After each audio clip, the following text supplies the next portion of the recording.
So I'm excited to get some new mushrooms growing this season. I actually broke out the pink oyster mushrooms, and this is my first bag of grain spawn that I inoculated. It's been about 12 days since I inoculated this bag of millet. So that's what I'm using for my grain spawn. I'm using pure millet. It's about 3 pounds in a bag. I'm making 5-pound production blocks. So a 3-pound bag is perfect for what I do. Mycelium's taking off around this injection port. So it looks like from the back. So it's doing really well. And since this is the first inoculation of the batch, so I'm keeping an eye on it to see, if it looks good, making sure that there's no contamination.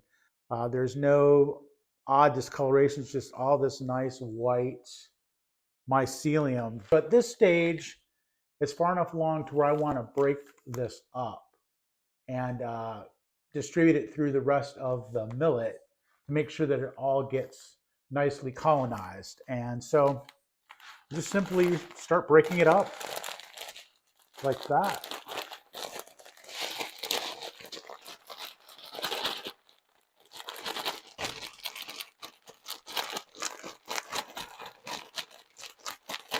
And I'll just redistribute all of this through the rest of this bird seed.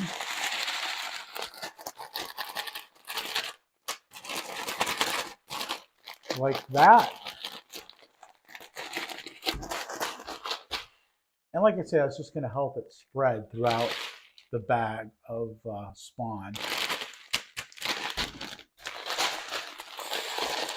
So in another 10 or 12 days, this bag will be just completely white, all completely colonized.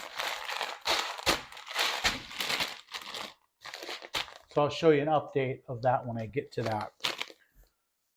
I also have this golden oyster, also the first of the season. I'm waiting for the weather to warm up a little bit.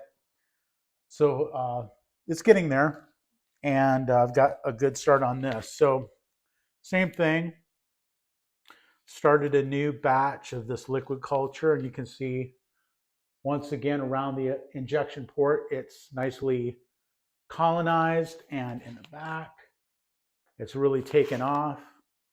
See it across the bottom there. Again, it's all nice and white, no green splotches. Looks very healthy. So I'm going to break this up too.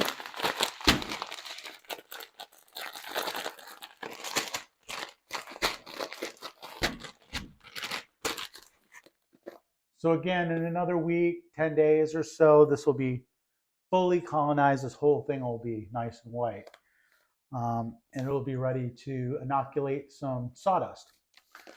So I started keeping all my grain spawn in a tub like this that I can close up.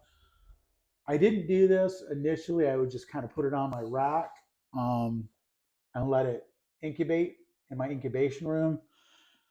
But I found that I get a lot less contamination. I mean, almost none now that I use this. So I'll just put it in here so that I can cover it up.